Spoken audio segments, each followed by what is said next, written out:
حضرت شیخ سعدی علیہ رحمت فرماتے ہیں ہر کجا چشمہ بغد شیری مردم و مور و بگس گرد آیا.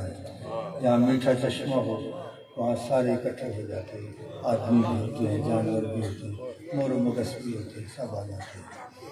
اور شیخ کے آستانے سے خالی کوئی نہیں جاتا. جھولی ہی میری تنگ ہے تیرے یہاں کبھی. حضور نظام الدین اولیاء محبوب الہی قدس سرہ العزیز کی خدمت میں ایک آدمی ضرورت مند حاضر ہوتا ہے. عرض کرتا ہے حضور میری بیٹی کی شادی ہے، میرے پاس کچھ نہیں ہے، کرم فرمائیں، اسباب پیدا فرمائیں. آپ نے ادھر ادھر دیکھا کوئی ایسی چیز نظر نہیں آئی. آپ نے اپنا جوڑا عطا فرما دیا، یہ لے جاؤ. جوڑا تو اس نے لے لیا، سوچنے لگ گیا میں تو کسی اور مقصد کے لیے آیا تھا. آپ نے اپنا جوڑا عنایت فرما دیا، وہ تو میرے لیے سعادت ہے، لیکن میری جو ضرورت ہے وہ کیسے کرنا ہے؟ وہ جوڑا بغل میں لیے جا رہا ہے. آگے سامنے حضرت امیر خسرو تشریف لائے، تجارت کر کے آ رہے ہیں، اونٹوں کی قطار ہے. دور سے ہی دیکھ فرمایا مجھے تم سے میرے شیخ کی خوشبو آئی. اطرانس خود بگوید نہ کہ اتار بگوید. کہنے کی ضرورت نہیں ہوتی، اس کی خوشبو خود بخود آ جاتی. تو اس نے ماجرا عرض کیا میں آپ کی خدمت میں حاضر ہوا تھا کہ آپ مجھے کچھ عنایت فرمائیں، بیٹی کی شادی ہوئی. آپ نے اور تو کچھ نہیں دیا، یہ جوڑا دیا تھا. آپ نے فرمایا ایسا کرو میرے ساتھ سودا کرو. بسم اللہ فرمائیں.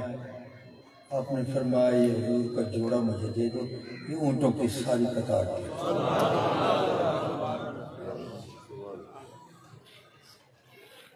بڑا خوش ہوا. آپ نے جوڑا لیا اور سر پر رکھا. یہ بھی حضرت عشق سکھاتا ہے، یہ جوڑا کہاں رکھنا ہے، یہ بھی حضرت عشق سکھاتا ہے. میں آپ کو کالکا پرشاد کا ایک شعر سناتا ہوں. کالکا پرشاد کہتا ہے ہو جائے اگر سارا جہاں درہم و دینار، لے کر کے زمین تابہ فلک مال کے انبار، دریا سبھی موتی بنے پارس بنے کوثار، ایک طرف کھڑے ہوں جو میرے سید ابرار. پھر کال کا پرشاد سے پوچھے کوئی کیا لے، کہتا ہے نالین کفے پائے نبی سر پہ اٹھا. انتخاب بھی کمال ہے اور اس کی رکھنے کی جگہ بھی کمال ہے. بعض اوقات ہندو بھی ایسی ایسی چیزیں لکھ جاتے ہیں. ایک ہندو لکھتا ہے حضرت امام پاک کی شان میں اس طرح رویا ہوں سن کر داستانے کر، اس طرح رویا ہوں سن کر داستانے کربلا، میں تو ہندو ہی رہا آنکھیں حسینی ہو گئی.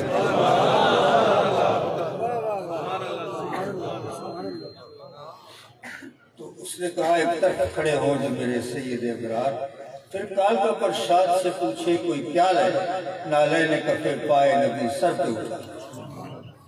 تو حضرت امیر خسرو نے اپنے شیخ کا جوڑا اٹھایا، سر پہ رکھا اور وجد میں آیا. وجد کا کیا معنی ہوتا ہے؟ یہ ہاتھ پاؤں مارنا صرف وجد نہیں ہے. وجد کا معنی ہے پانا. ساری زندگی جس کو تلاش کر رہے ہو وہ جب مل جاتا ہے تو اس کو وجد کہتے ہیں. وجد میں آپ ایک شعر کہتے ہیں. حضرت امیر خسرو فرماتے ہیں جماعت چند دادم جاں خرید، چند ٹھیکریاں دی ہیں اور میں محبوب خرید کر رہا ہوں.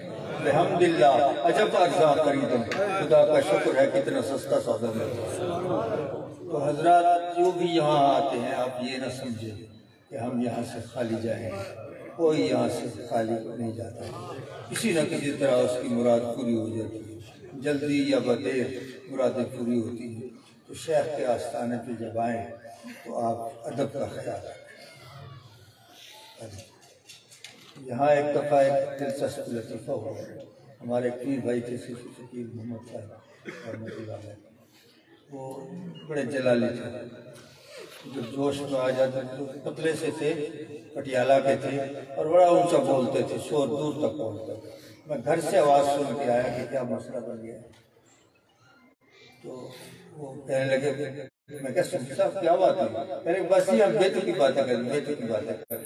کسی پیر بھائی نے اس کے ترجمے پہ تبصرہ کر دیا کہ ایسے بیتوں کی باتیں کر رہے ہیں۔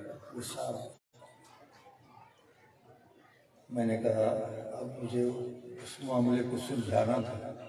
میں نے کہا صوفی صاحب آپ کو پتہ ہے کہ شیخ کے آستانے پر اتنا اونچا بولنا کتنی بے ادبی ہے، یکدم اس برف گر گئی کہ میں بس اتنی بے ادبی ہو گئی، اب ایک نئی کیفیت پیدا ہو گئی تھی، پھر اس کو بھی سلجھانا تھا۔ تو پھر میں نے کہا میں ایک شعر آپ کو بتاتا ہوں، اور وہ جا کے حضرت کی خدمت میں عرض کر دے، آپ کو معافی مل جائے گا۔ وہ شعر یہ تھا،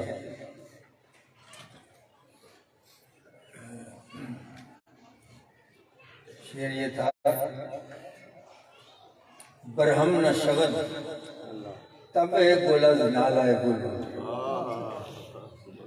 برہم نہ شود تب گلز نالائے بلبل، کہ بلبل کے رونے کی وجہ سے، پھول تو بڑا نازک مزاج ہوتا ہے، اس کو کہہ رہا ہے کہ میرے رونے کی وجہ سے، پھول سے کہہ رہا ہے ناراض نہ ہو، کیوں؟